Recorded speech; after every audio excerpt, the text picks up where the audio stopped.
بسم اللہ الرحمن الرحیم الحمدللہ رب العالمین اللہم صلی علی محمد وعلی آل محمد کما صلیت علی ابراہیم وعلی آل ابراہیم انک حمید مجید۔ السلام علیکم ورحمۃ اللہ وبرکاتہ۔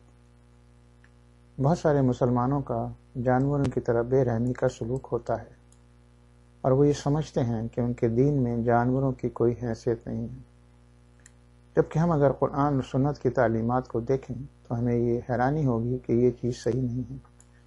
اسلام جانوروں کی صحیح دیکھ بھال کرنے کو، ان کا خیال رکھنے کو اور ان کے کھانے پینے کو مہیا کرنے کا خیال رکھتا ہے۔ قرآن میں 5 صورتیں ایسی ہیں جن کے عنوان جانوروں کے نام سے ہیں۔ اب میں آپ کو وہ جانوروں کے حقوق بتاتا ہوں جس کے کرنے کا شریعت نے اجازت دی ہے۔ پہلی چیز، جانوروں کے لیے کھانے اور پینے کا معقول انتظام کرنا، ان کے ساتھ نرمی کا سلوک کرنا، ان کو اپنے کھانے کے لیے ذبح کرنا، اس کی اجازت ہے۔ اس چیز کی اجازت ہے کہ آپ گھر کے باہر ایک کتے کو گھر کی حفاظت کے لیے رکھیں۔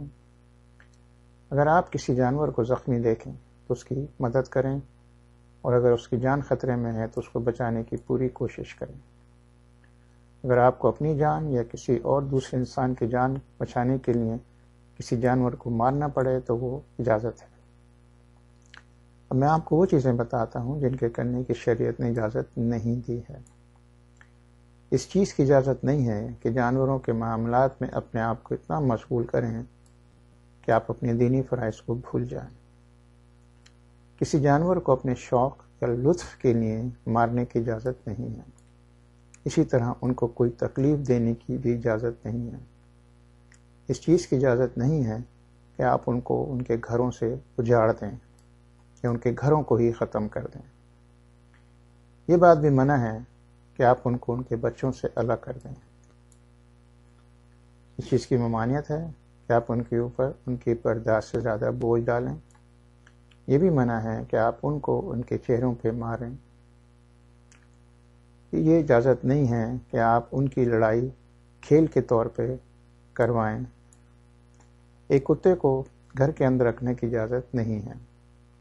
اس چیز کی اجازت نہیں ہے کہ جانوروں کو داغا جائے، سوائے اونٹ، گائے، بکرے، مینڈے، اور وہ بھی کسی وجہ سے اور صرف ان کے کانوں پہ داغا جائے۔ یہ بات یاد رکھیں کہ جانوروں کو ذبح کرتے وقت چھری بہت تیز ہو، ان کی شہرہ کاٹی جائے اور پڑھیں بسم اللہ، اللہ اکبر۔ انسان کی تخلیق کی اہمیت جانوروں کی تخلیق کے برابر ہے۔ جانوروں کی اہمیت کرنا اور ان کے ساتھ نیک سلوک کرنا آپ کے ایمان کی مضبوطی کی نشانی ہے۔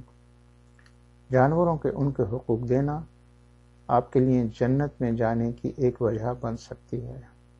السلام علیکم ورحمۃ اللہ وبرکاتہ۔